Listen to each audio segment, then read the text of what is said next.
Have you ever noticed how some people can describe every one of their exes, and somehow they all sound like the same person? One was emotionally unavailable. One stopped putting in effort. One changed. One couldn't communicate. One wasn't ready for commitment. Different people, different relationships, same story. And at some point you have to wonder, is it really possible that every relationship failed for a completely different reason? Or is there something else going on? Because here's something I've noticed. A lot of people spend years studying the people they've dated. Very few spend time studying the patterns that keep following them. And those patterns have a way of showing up everywhere. Different face, different personality, different beginning, same ending. Think about how many relationships don't actually end when they end. They start ending long before that. Not with a breakup, not with a betrayal, not with some dramatic final argument. Usually it's something much quieter. A conversation that never happened. A feeling that never got expressed. A misunderstanding that never got cleared up. Small things. The kind of things nobody notices at the time. Until one day they realize they haven't felt close to each other in months. Have you ever waited for a text that never came? Not an important text, just a normal one. Maybe they said, "I'll call you before bed." And you didn't think much of it. Until 10:30, then 11, then midnight. You check your phone. Nothing. You tell yourself they're probably busy. Then you check again. Still nothing. Now your mind starts doing what human minds do best. Filling in blanks. Maybe they're losing interest. Maybe something changed. Maybe you care more than they do. The next morning they apologize. They fell asleep. Their phone died. Something completely ordinary happened. But somehow the disappointment stays with you. Because it was never really about the phone call. It was about what the phone call represented. And relationships are full of moments like that. Moments that look small on the outside, but mean something much bigger underneath. That's one of the strangest things about relationships. People rarely argue about what they're actually arguing about. A fight starts over dishes, but it's not about dishes. A fight starts over a text, but it's not about the text. A fight starts because someone forgot an anniversary, but it's not really about the anniversary. Beneath almost every argument is a different question. Do I matter to you? Can I trust you? Do you still care? And when those questions never get answered, the same fight keeps happening, just in different forms. I've noticed something else. Some of the loneliest moments in a relationship don't happen when two people are apart. They happen when they're together. Maybe you've seen it. A couple goes out to dinner. They're sitting across from each other. Food arrives. One reaches for their phone. Then the other does too. A few minutes pass. Then 10. Then 20. Nobody is angry. Nobody is upset. Nothing is technically wrong. But somehow neither person feels connected. And if someone had shown us that scene 20 years ago, we probably would have called it loneliness. Today we call it normal. Social media has changed relationships in ways most people don't even notice. Not because it's evil, not because it's destroying love, but because it quietly changes what feels normal. You open your phone and see a couple celebrating an anniversary in Greece.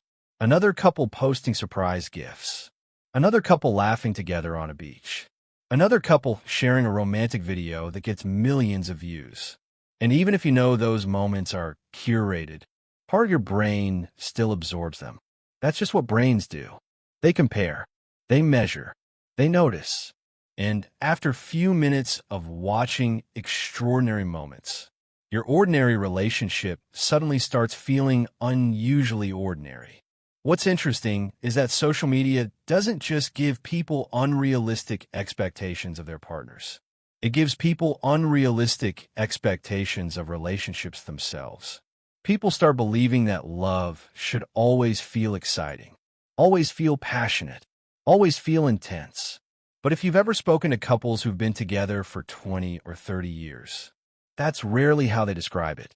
They talk about reliability, comfort, trust, inside jokes nobody else understands, knowing exactly what the other person is thinking without needing words, being able to sit together in silence and still enjoy each other's company. It's not flashy. It doesn't go viral. but it's often what people are actually searching for. And maybe that's part of the problem. We've become so focused on finding extraordinary love that we've started overlooking ordinary love, even though ordinary love is usually the kind that lasts. Here's an uncomfortable observation. Sometimes people don't actually miss their ex. They miss the version of themselves that existed when the relationship was working. The version that felt wanted, chosen, excited, optimistic. And because those feelings were attached to a person, they assume it's the person they miss. But that's not always true. Sometimes what they're grieving is who they were during that chapter of their life. And that's a very different thing. Another thing I observed, people often say they want honesty, but what they really want is honesty that feels good. The moment honesty becomes uncomfortable, many people start pulling away. They want communication, but avoid difficult conversations. They want understanding, but struggle to explain what they're feeling. They want closeness, but keep parts of themselves hidden, not because they're bad people, because vulnerability is hard.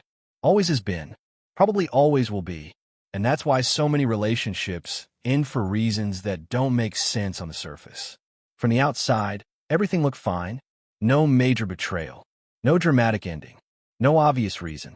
Just two people who slowly stopped understanding each other. One small moment at a time, one assumption at a time, one avoided conversation at a time, until eventually the distance became too large to ignore. Maybe that's why some people keep finding themselves in the same situation. The names change, the faces change, the details change, but the outcome doesn't, because changing partners doesn't automatically change patterns. The fear comes with you, the habits come with you, the assumptions come with you, the stories you tell yourself come with you. And if those things never get examined, they tend to show up again, and again, and again. So the question isn't, why do I keep meeting the wrong people? But it's, what keeps showing up no matter who I'm with? Because that's usually where the real answer is hiding. Not in the people you've dated, not in the relationships that ended, but in the pattern connecting all of them. And sometimes, the moment you finally notice that pattern, something strange happens. You stop looking back at your failed relationships with frustration and start looking at them with clarity, because suddenly they make sense. Not all at once, but enough.